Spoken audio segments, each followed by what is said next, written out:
اگر دنیا کی حقیقت کو جانو گے تو کبھی دنیا کے قریب آنے کی کوشش نہیں کرو گے۔ حضرت دانیال علیہ السلام کا نام تو آپ نے سنا ہوگا۔ آپ ایک دن ایک جنگل میں چلے گئے جہاں آپ کو ایک گنبد نظر آیا اور آواز آئی، دانیال ادھر آؤ۔ حضرت دانیال علیہ السلام اس گنبد کے پاس گئے۔ معلوم ہوا کہ وہ کسی مقبرے کا گنبد ہے۔ جب آپ مقبرے کے اندر تشریف لے گئے تو دیکھا بڑی عمدہ عمارت ہے، اور عمارت کے بیچ ایک عالی شان تخت بچھا ہوا ہے، اس پر ایک بڑی لاش پڑی ہے۔ پھر آواز آئی کہ دانیال تخت کے اوپر آؤ۔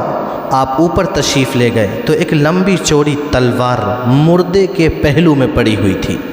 اس پر یہ عبارت لکھی ہوئی نظر آئی کہ میں قوم عاد کا ایک بادشاہ ہوں، خدا نے مجھے 1300 سال کی عمر عطا فرمائی، 12,000 میں نے شادیاں کی، 8,000 بیٹے پیدا ہوئے، لاتعداد خزانے میرے پاس تھے۔ اس قدر نعمتیں لے کر بھی میرے نفس نے خدا کا شکر ادا نہ کیا، بلکہ الٹا کفر کرنا شروع کر دیا اور خدائی دعویٰ کرنے لگا۔ خدا نے میری ہدایت کے لیے ایک پیغمبر کو بھیجا، ہر چند انہوں نے مجھے سمجھایا مگر میں نے کچھ نہ سنا۔ انجام یہ ہوا کہ وہ پیغمبر مجھے بددعا دے کر چلے گئے۔ اللہ تعالی نے مجھ پر اور میرے ملک پر قحط مسلط کر دیا۔ جب میرے ملک میں کچھ پیدا نہیں ہوا تب میں نے دوسرے ملکوں میں حکم بھیجا کہ ہر قسم کا غلہ اور میوہ میرے ملک میں بھیجا جائے۔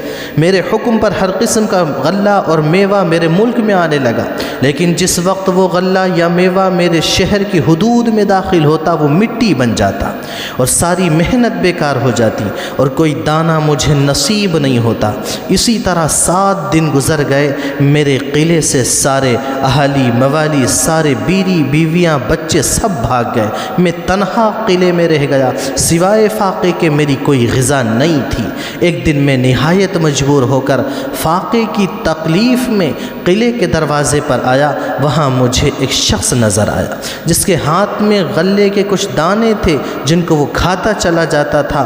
میں نے اس جانے والے سے کہا، ایک بڑا برتن بھرا ہوا موتیاں کا مجھ سے لے لے، ایک بڑا برتن بھرا ہوا ہیرے جواہرات کا موتیوں کا مجھ سے لے لے، اور یہ اناج کے چند دانے مجھے دے دے۔ مگر اس نے نہ سنا اور جلدی سے ان دانوں کو بھی کھا کر میرے سامنے سے چلا گیا۔ انجام یہ ہوا کہ اس فاقے کی تکلیف سے میں مر گیا۔ اخیر میں لکھا ہوا تھا کہ میری نصیحت ہے کہ جو شخص میرا حال سنے وہ کبھی دنیا کے قریب نہ آئے۔